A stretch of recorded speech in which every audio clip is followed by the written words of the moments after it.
So all of us already use tools like Jira, Notion, Asana, Smartsheets, etc. Choose your flavor, right? Even a spreadsheet if you're using that. And all of these tools help us to create systems. We all want them to be efficient. We want them to get the job done, to make work easier for us. But one thing that a lot of people also look for is to make a process inside of the tool that is actually scalable.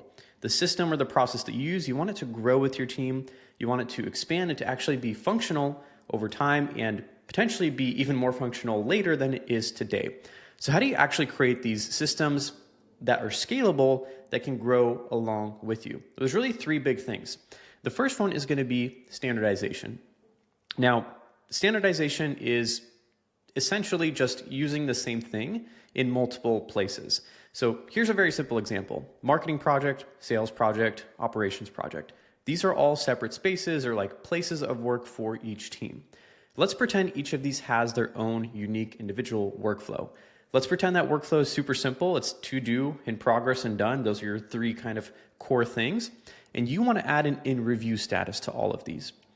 Now, when all of these are separate, each workflow is attached to each project. You have to go into workflow 1, workflow 2, workflow 3, and adjust all of them individually. And more than likely, when you're dealing with 10, 20, 50, or even 100 different projects or spaces or departments, you're probably going to miss some. So we immediately, when we don't standardize, lose that kind of chained together workflow or solution where everything is exactly the same. And if we don't do this, it becomes very hard to scale what we're actually implementing inside of our tools. Because eventually, every team's going to want to do their own thing. Everyone's going to kind of implement their own way of work, tweak things to their whatever they want to do. And then when you try to go to report on something and someone's using an in progress status, another person is using one called currently working on it, another person is using something very similar like in development, right? Something very similar, but essentially meaning the same thing. When you try to pull a report on that, you now have to pick a bunch of various statuses that you don't really know what they do. And this might not matter with 3 projects, the example I'm showing you here, but it does matter when you get into 10, 20, 50, 100 projects, right? So as you scale, you want to standardize as much as you possibly can. So if we wipe these out, and let's pretend that we have just one, and we could connect this one workflow to each individual project. And now, if we make a change in this workflow and we want to add an in review status, it doesn't just change the one marketing project we had before that was attached to it. It changes all of them at the same time.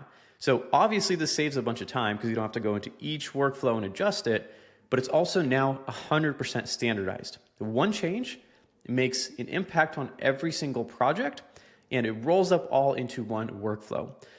Now, this is one very simple example, a workflow, but you could do this with fields, you could do this with forms, you could do this with screens, you could do this with general processes. And the goal here is standardize as much as you possibly can. I also lean to like over standardize, and then you could always roll back, right? To split this workflow is not a problem. We could go in here, we could split the workflow up, add new things, remove new things.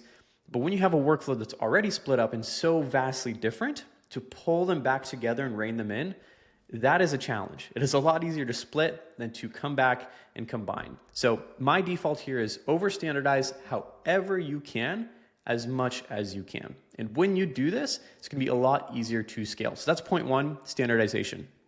Point 2, and this one's going to kind of lean on standardization, but it's also to simplify. Simple scales, fancy fails. That's the motto, right? And honestly, when I think about this, my kind of go-to default reaction is let's make following easier than bypassing. And when we are able to do this, we make following easier than bypassing by making things very, very simple. And we could take an IT team, for example, right? Let's say someone's going to a portal. The portal has a form that you need to submit to get some IT help. If that portal is super complicated, has a list of 20 different fields that you're required to fill out, it has complex terminology you don't understand, it's very unlikely you're going to consistently see people submitting those forms. Whereas if it's a very simple form with 6th grade reading language, with just a couple of required fields, with conditional logic in the forms to only show what is relevant to the user, the adoption there is going to be far, far greater because it's simple, it scales, and it is easy for someone to understand and to use. Now, the three things that break down a lot of times when this happens is adoption, kind of like what we just talked about. The more complicated or fancy something is, the less it's going to get adopted. Then it also creates workarounds, which, let's say in the IT example, someone doesn't want to use the portal. They'll Slack you, they'll email you, they'll call you, they'll walk up to you if it's in person. They'll find those little workarounds that are easier, that are essentially bypassing, because that's the simplest process for them. So we want to make following easier than bypassing. And then they'll create shadow systems. This is a little more on like the project management side, but let's say you have a tool that tracks all work that happens in the company. If that tool isn't simple, easy to use, understand, you're going to have people using their own systems, bringing in their own tools, using their own to-do lists, using their own project management tools. Sometimes departments do this, sometimes people do this, sometimes they both do it on their own levels. And you have like a company level, you have a department level, and then a personal level, and nobody knows what's going on because of that. I'm sure that resonates with a lot of people because it happens so often. Almost every company I've ever worked at had that same exact problem. It's because things are just too complicated. So keep things simple, keep them frictionless, and make following easier than bypassing. So that's number two. Number one was standardize. Number two is simplify. Number three is the execution layer, as we like to call it. We call this the GRYD OS, but essentially what most companies have is something like this, right? They have the strategy layer, which is your EOS, it's your OKRs, it's your KPIs, whatever goals you're running, that's your strategy layer. Almost every company has this. Almost every company of every size has this. And then almost every company also has the tool layer, where you have your Jiras, your Asanas, your Notions, your Smartsheets, whatever you want to call it. Again, you could be using a spreadsheet here. It really doesn't matter.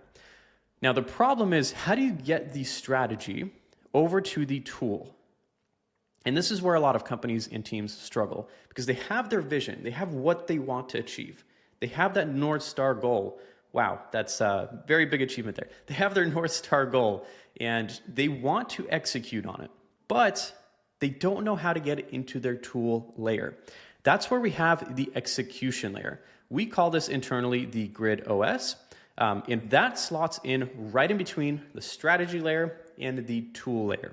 It's essentially a framework, follows all the principles that I just covered. It's standardized, it is simple, it grows with you, and it gives you the ability to translate essentially what is in that strategy layer through the execution layer and get it into the tool layer.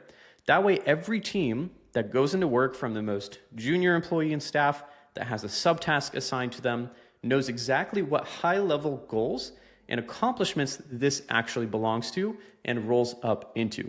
That is very, very important, because companies and teams and people who know what they're working towards will obviously work a lot harder than if they're just working and they don't know what it's impacting, what it's doing, what difference it's making, and what it's all for. So the goal here is we build the execution layer, and we essentially call this the GRYD OS. It's either you're on the grid or you're off the grid. If you're on the execution layer using the GRYD OS, you're on the grid. And being on the grid allows you to execute better, has better adoption, more standardization, more simplicity, and it allows your team to be more effective at what they do. And the goal here is to only work on the things that end up making a difference to your goals. You don't want people and individuals in your company working on things that don't actually impact the goals and the achievements that you're working towards. That's exactly what the GRYD OS and the execution layer aims to solve.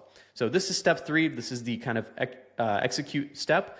So just to recap, essentially, if you want scalable, long-term systems in your tool, systems and processes, you're going to want to make things standardized. You want to keep things simple, and you're going to want an execution layer of some sort. Could be the GRYD OS, could be something else entirely. If you are interested in the GRYD OS, I'm going to link a quick form down below. It'll actually tell you which stage you're currently in and how to get to the next stage if you're in one of the stages that's needs improvement, right? If you have teams, employees, individuals working on the wrong things, or if you don't have an execution layer at all, it's going to tell you exactly how to fix that and what to do next. So check it out.